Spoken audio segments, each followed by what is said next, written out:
تبارك الذي نزل الفرقان على عبده ليكون للعالمين نذيرا۔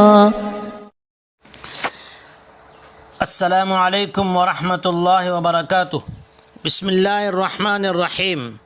محترم سامعین،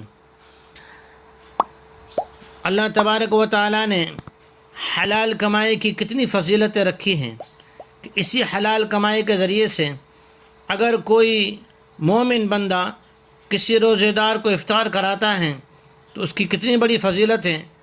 روح البیان کے اندر ایک حدیث پاک ہے کہ رسول اللہ صلی اللہ علیہ وسلم نے فرمایا، جو شخص حلال کمائی سے رمضان مبارک میں روزہ افطار کرائے اس پر رمضان کی راتوں میں فرشتے رحمت بھیجتے ہیں اور شب قدر میں جبرائیل علیہ السلام اس سے مصافحہ کرتے ہیں، اور جس سے جبرائیل علیہ السلام مصافحہ کرتے ہیں ان کی پہچان یہ ہے کہ اس کا دل نرم اور آنکھوں سے آنسو بہتے ہیں۔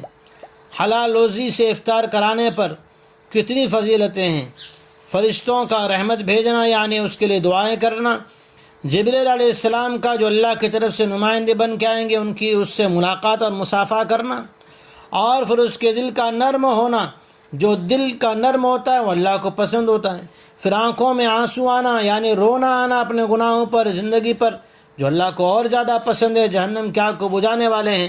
اس لیے اپنی حلال کمائیوں کے ذریعے سے روزہ افطار کرانے کا اہتمام کیجیے۔ اللہ تعالیٰ سبھی مسلمانوں کو اس پہ عمل کرنے کی توفیق عطا فرمائے۔ السلام علیکم ورحمۃ اللہ وبرکاتہ۔